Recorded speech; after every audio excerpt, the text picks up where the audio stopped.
হবিগঞ্জে জুলাই সমাবেশ শেষে সার্কিট হাউসে ফেরার পথে জাতীয় নাগরিক পার্টি নেতাকর্মীদের উপর হামলার ঘটনা ঘটেছে।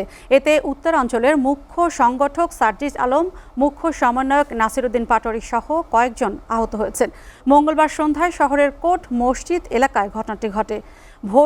গণভোটের রায় বাস্তবায়ন, কর্মসংস্থান সৃষ্টি এবং সীমান্ত সুরক্ষার দাবিতে আয়োজিত জুলাই জাগরণ কর্মসূচির অংশ হিসেবে মঙ্গলবার সকালে জেলার আজমিরিগঞ্জে এনসিপির সমাবেশ অনুষ্ঠিত হয়। এরপর বিকেল 6টার দিকে হবিগঞ্জ শহরের টাউন হলের সমাবেশ শেষে সার্কিট হাউসে ফেরার পথে কোট মসজিদ এলাকায় এনসিপির নেতাকর্মীদের উপর হামলা হয়।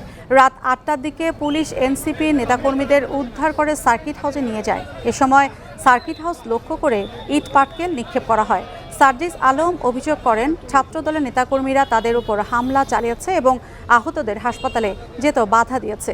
এদিকে সমাবেশে নাসিরউদ্দিন পাটোয়ারী তার বক্তব্যে হবিগঞ্জ 3 আসনের সংসদ সদস্য ও বিএনপির কেন্দ্রীয় কমিটির সাংগঠনিক সম্পাদক জি.কে. গাউসকে নিয়ে সমালোচনামূলক বক্তব্য দেন বলে অভিযোগ উঠেছে। জেলা ছাত্রদলের সভাপতি শাহ রাজীব আহমেদ রিঙ্গন বলেন, শান্তিপ্রিয় হবিগঞ্জ উস্কানিমূলক বক্তব্য দিয়েও অস্থিতিশীল পরিবেশ সৃষ্টির দায় ছাত্রদল নেবে না। এনসিপি নেতাদের উস্কানিমূলক বক্তব্যের জবাব দিয়েছে স্থানীয় জনতা।